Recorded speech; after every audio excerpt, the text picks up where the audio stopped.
yan.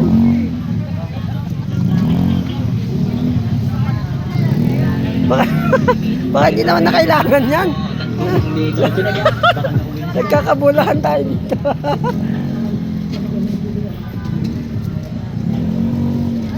Ano? Bahala ka sa buhay mo. Go!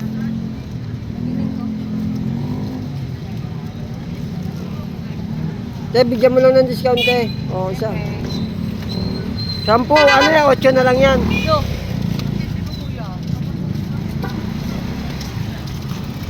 Okay na ito. Okay na yan. Bait niya ate oh. Bubula ko. Kala mo kung may Gcash eh. Hindi pa pala. Ano? Ayaw mo naman pala eh. Ninamon ako ni ate.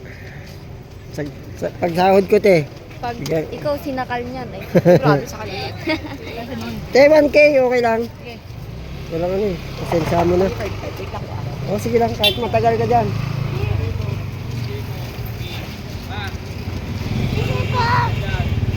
Plastic na yung mga kailangan natin.